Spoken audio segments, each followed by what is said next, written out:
एक बार चीमता और चीमती गुफा में आराम फरमा रहे थे। इतने में एक कुत्ता आया और गुफा के दरवाजे पे खड़ा होके बोला, ओ चीमता माँ के लोमड़े, बाहर निकल। कुत्ते के बीच चीमता खामोश रहा, कुछ नहीं बोला। कुत्ते ने फिर गाली दी, बहन के लौड़े साले, बाहर निकल, अंदर क्या मासूम दबा रहा है। चीमता फिर कुछ न बोला। ये देख के चीमती को गुस्सा आ गया और उसने चीमता को कहा, कमाल करते हो आप भी, जंगल के सबसे फुर्तीले जानवर होकर भी आपको एक कुत्ता गालियां दे रहा है। चीमता समझाते हुए बोला, वो पागल है, तो चुप करके बैठ जा।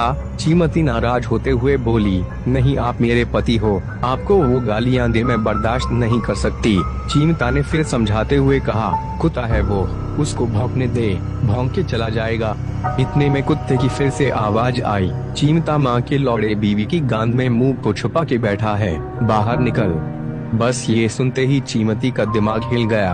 वो बाहर आ गई। उसके बाहर आते ही कुत्ता उसको देख के भाग गया। चीमती उसके पीछे पीछे भाग पड़ी। जंगल से कुछ दूर जाकर एक सीवरेज का छोटा पाइप पड़ा था। भागते भागते कुत्ता उसके अंदर घुस गया। चीमती ने बिना कुछ सोचे समझे उस पाइप के अंदर घुस गई। अब कुत्ता पतला था, वो पाइप के नीचे से निकल गया, लेकिन चीमती का मुंह फंस गया अंदर। इतने में कुत्ता पीछे से आया और चीमती के ऊपर चढ़ के उसको चुम्बने लगा गया। चीमती ने बड़ी कोशिश की पर निकल नहीं पा रही थी। कुत्ते ने खूब मजे ले लेके उसको चूमदा और चुम्बने के बाद वहाँ से भाग गया।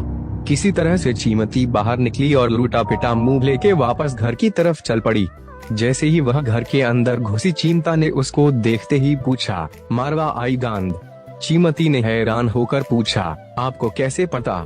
चीमता रोते हुए बोला, क्योंकि वो हरामी 2 बार मेरी भी मार चुका है।